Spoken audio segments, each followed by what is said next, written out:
खिल उठा आज ये मन उपवन, क्योंकि उषा को देखा है। खिल उठा आज ये मन उपवन, क्योंकि उषा को देखा है। हो गया है पुलकित ये जीवन, क्योंकि उषा को देखा है। नमस्कार सभी को। आज की मेरी लाइंस जो हैं मेरे कविता प्रेम के शुरुआती समय की हैं, जब मैंने उषा का दीदार किया था, उषा के रूप को देखा था और मैं उस रूप को, उस सुंदरता को देखते हुए हतप्रभ रह गया था कि कोई इतना भी सुंदर हो सकता है। उसी रूप को, उसी स्वरूप को वर्णित करते हुए मैं कुछ पंक्तियां लेकर आया हूँ। ये कविता, ये पंक्तियां मेरी पहली और शायद एकमात्र डबल मीनिंग कविता है, डबल मीनिंग पंक्तियां हैं। सुनिए और मजा लीजिए। सुनिए। खिल उठा आज ये मन उपवन, क्योंकि उषा को देखा है। खिल उठा आज ये मन उपवन, क्योंकि उषा को देखा है। हो गया है पुलकित ये जीवन, क्योंकि उषा को देखा है। एहसास है जिसका कोमल सा, जो रोज धरा महकाती है। एहसास है जिसका कोमल सा, जो रोज धरा महकाती है। फिर नदियां गाती हैं सरगम, क्योंकि उषा को देखा है। खिल उठा आज ये मन उपवन, क्योंकि उषा को देखा है। जब ओस लगे आंसू जैसे उस जाती काली रजनी के। जब ओस लगे आंसू जैसे उस जाती काली रजनी के। फिर निशा नशा में करे रुदन, क्योंकि उषा को देखा है। खिल उठा आज ये मन उपवन, क्योंकि उषा को देखा है। राह तके सारी दुनिया, शायद वो खुशियां लाएगी।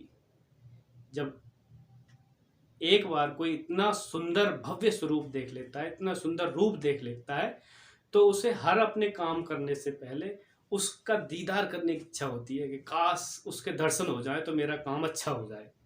इसी तरह उषा को भी दुनिया देखना चाहती है। तो क्या सोचती है?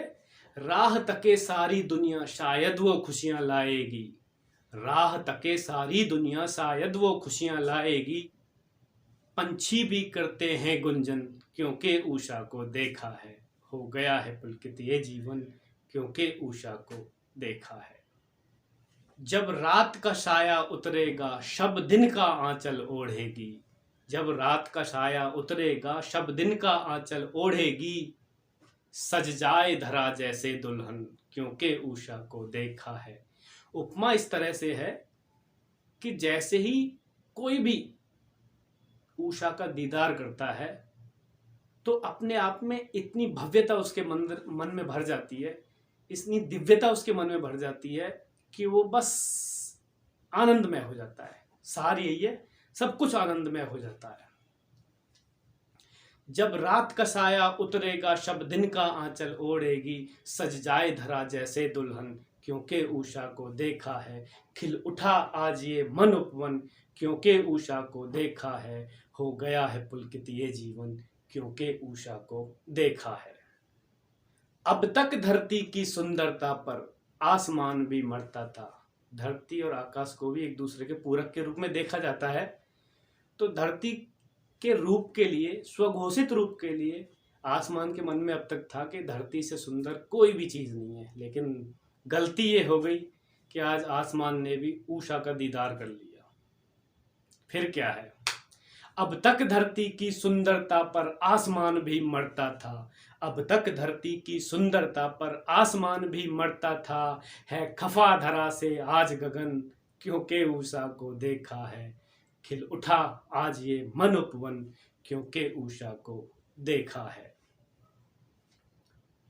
उपवन भी खुद पर इतराता, इठला के कली जब खिलती थी।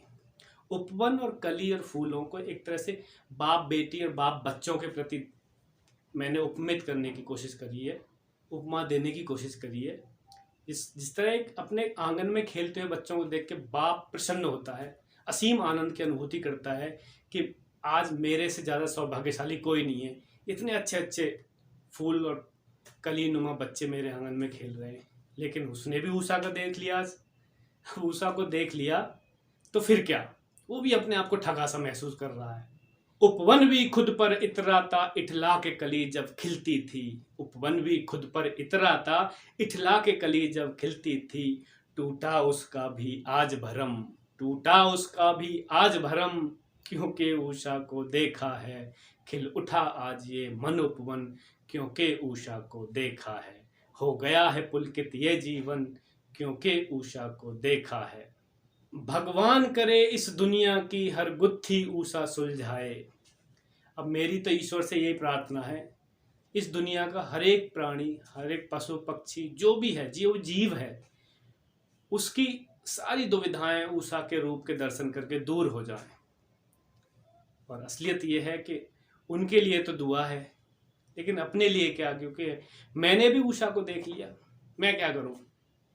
भगवान करे इस दुनिया की हर गुत्थी उषा सुलझाए, भगवान करे इस दुनिया की हर गुत्थी उषा सुलझाए। मैंने तो ले ली है उलझन, क्योंकि उषा को देखा है। खिल उठा आज ये मन उपवन, क्योंकि उषा को देखा है। हो गया है पुलकित ये जीवन, क्योंकि उषा को देखा है, क्योंकि उषा को देखा है।